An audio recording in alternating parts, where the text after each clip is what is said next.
All right, so you've got a metro market of almost 300,000, and let's use 4%, so say there's 12,000 people right now today in the market for a new or a used vehicle. Now the question is, how do we find those 12,000 people? Okay, well, we can do television, we can do digital advertising. I see very few people doing newspaper advertising anymore. We can do mailers, we can do email blasts, but it's a shotgun approach. How do we find those 12,000 people? Well, have you ever heard this? It's not what you know, it's who you know. Well, that's almost bullshit, because what's more important is who knows you. Who knows Tom as their favorite car salesperson? Who knows Liz as their favorite car salesperson? Who knows Chris? Who knows Brad as their favorite car salesperson? Because for the vast majority of those 12,000 people who are in the market for a vehicle right now, what's their source of information? The internet. Liz, is there any misinformation on the internet? Sometimes yes. How about a lot of times yes? Yeah. Okay. Do people misinterpret information on the internet? Yeah.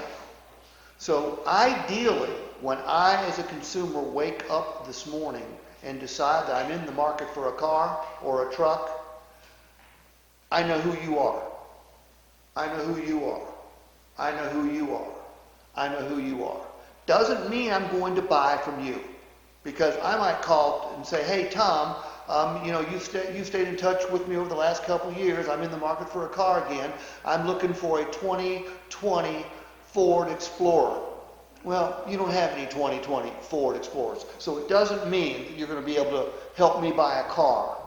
But it's going to mean that I go to you first. And you might say, hey, Steve, 2020 Ford Explorers are nice, but you know what? Why don't you think about an Explorer where the majority of the depreciation's already taken place? And then we might have a 19 or an 18 with low miles, or a Chrysler 300 with 21,000 miles, that kind of thing. At least you get in the conversation. Last time I was here, I'm pretty sure I talked to you all about developing your own YouTube channels. How many of you have done it? No, commercial situation. Okay, and it's not so much a commercial that I want cut. It's I want to present myself, and I'm talking in the first person for you at this point in time. I want to present myself as a subject matter expert. Okay? Who's the Chevy dude? Do you know him? Labonte. No. Who's the Chevy dude? He's pretty loud. I've seen some of his He's real loud. videos. Yeah.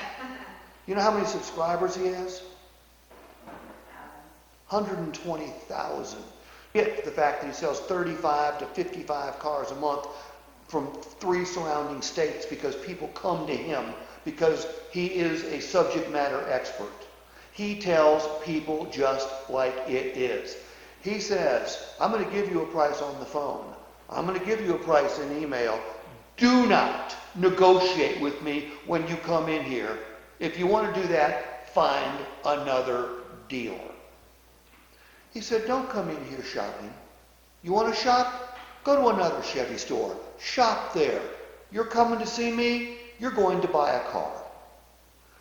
You don't like spending time in a dealership?